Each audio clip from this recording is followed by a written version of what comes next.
15 লক্ষ থেকে 35 লক্ষ টাকা পর্যন্ত ব্যাংকের এমডির বেতনটা কেন? কোন গ্রহ থেকে সে লেখাপড়া কইরা আসছে? যে কোন গ্রহ থেকে কি লেখাপড়া কইরা আসছে যে এত লেখাপড়ার করার পর 15 লক্ষ থেকে 35 লক্ষ টাকার বেতন নিয়ে টাকা লোন করার পর লোন রিকভার করতে পারে না, মানুষ সর্বস্ব হারায়, তারা রিটায়ার্ড করার পর বিদেশ পালায়, সেই এমডিগুলার একবার বিচার করেন।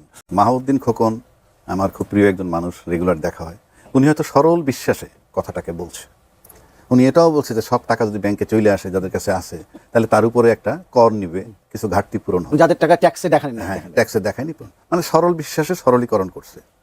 কিন্তু বাংলাদেশের মানুষের খাইচ্যতগুলো তো আমরা জানি, বা সরকারের খাইচ্যত জানি। আপনি কল্পনা করেন 1 লাখ, 2 লাখ, 5 লাখ এই যে টাকাগুলো যারা গ্রাহকরা সরল বিশ্বাসে রাখছিল, তাদের হাহাকারটা দেখতেছেন? কয়টা ব্যাংক যে মার্জার হইতেছে, টাকা পাচ্ছে না। হ্যাঁ, এই যে 1 লাখ, 2 লাখ, 5 লাখ করে যে লোকগুলা টাকা দেয়, সেই টাকাটা আপনি 1000 কোটি আপনি দিয়ে দিতেন একটা কর্পোরেটরে। কেন? এটা কি তাদের বাপ দাদার টাকা? যে টাকার রিকভারি নাই, যাইনে শুই না আপনি দিচ্ছেন, ওই টাকা থেকে আবার রাজনীতিবিদরা বেনিফিট পাইয়া তারা ভাইস ভার্সা হয়ে যাচ্ছে।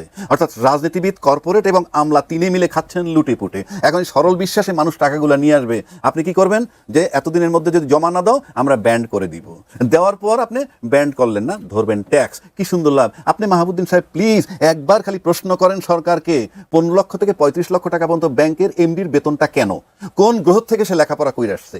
যে কোন গ্রহ থেকে কি লেখাপড়া কইরা আসছে যে এত লেখাপড়ার করার পর 15 লক্ষ থেকে 35 লক্ষ টাকার বেতন নিয়ে টাকা লোন করার পর লোন রিকভার করতে পারে না, মানুষ সর্বস্ব হারায়, তারা রিটায়ার্ড করার পর বিদেশ পালায়, সেই এমডিগুলার একবার বিচার করেন। গেটের সামনে যাওয়ার রাইট কোনো পুলিশের নাই বাংলাদেশে, কোনো দুর্নীতি দমন বিভাগের, কারণে তারা খুব ক্ষমতাধর এবং এত টাকা তাদের কাছেই থাকে যারা বিনা পারিশ্রমিকে লুটপাট করে পায়। তাদেরকে এমন একটা বুদ্ধি দিলেন, কালকে সকাল থেকে তারা ডলার কেনা শুরু করে, আপনার ডলারের ক্রাইসিস হবে। কাজেই চিন্তা করতে হবে যে আপনি কি বলতেছেন। এটা সেই দেশ না যেই দেশে ব্যাংকের টাকা পাচ্ছে না হাহাকার, সেইটার কথা বলেন না। পার্লামেন্টে দ্বারা কালকে কথা বলেন যে এই টাকাগুলো আবার আসেন, তারপরে কি হবে? এই যে কর্পোরেট যারা এই দেশে যে রাজস্বটা কালেকশন হবে, সেই রাজস্বটা লুটিপুটে খায় কারণ শেষ করে দিচ্ছি। তারা কারা? তারা দেশের ডেভেলপমেন্ট ওয়ার্ক যখন করে, তখন কন্ট্রাক্টর, লোকাল কন্ট্রাক্টর, ওই কর্পোরেটের লোকগুলা, তারা কিন্তু বিলের নামে ওই রাজস্বের টাকাগুলো নিয়ে যাবে। ঘুরে ফিরে লিমিটেড লোকের জন্য আপনি সব করছেন।